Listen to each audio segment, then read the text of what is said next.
والنهارده هقول لكم السر في ان انت تخس بشكل صحي وثابت وما ترجعش الوزن اللي انت نزلته مره تانية.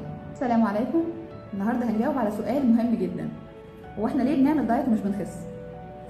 كتير مننا بيسال نفسه السؤال ده بعد ما يكون جرب محاولات دايت كتيره جدا، سواء من على الانترنت او من اصدقائه اللي ماشيين على انظمه دايت فعاله، او من ناس ماشيين مع اخصائي تغذيه وجايب معاهم نتيجه كويسه جدا، فباخد النظام بتاعه واطبقه على نفسي ولكن ما بشوفش نفس النتيجه اللي هم شافوها.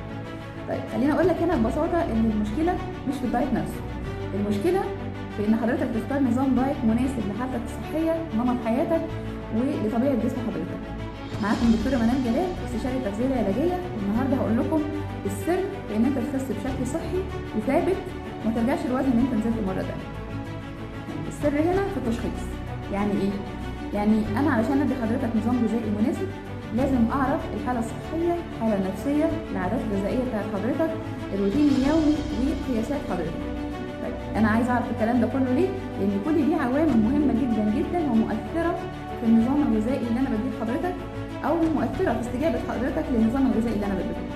على سبيل المثال لو انا عندي مقاومه انسولين، فانا لازم ادي حضرتك نظام معين، ما ينفعش اديلك اي نظام وخلاص، لازم اديك نظام بيقلل السكر في الدم، بيحسن استجابه خلايا حضرتك للانسولين، وبالتالي بيعالج لحضرتك مقاومه الانسولين ويزود الحرق عند حضرتك، وبالتالي جسمك يستجيب للدايت بشكل كويس.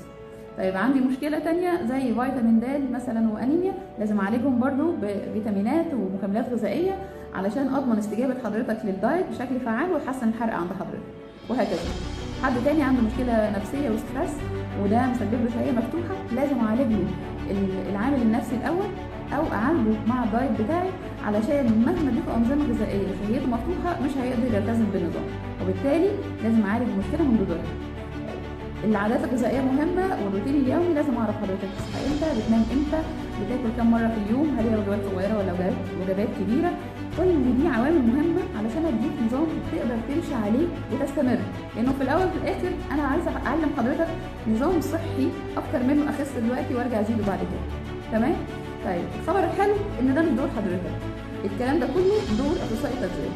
تمام؟ بيجمع من حضرتك كل الكلام ده، بيقعد مع حضرتك، بيسمع منك، بيعرف الروتين اليومي، عادات حضرتك، بيطلب منك تحاليل، يعمل لك انبادي، وبعدين يصمم لك نظام مناسب لحضرتك وبس. ليه؟ لانه مناسب لكل العوامل اللي احنا قلناها دي.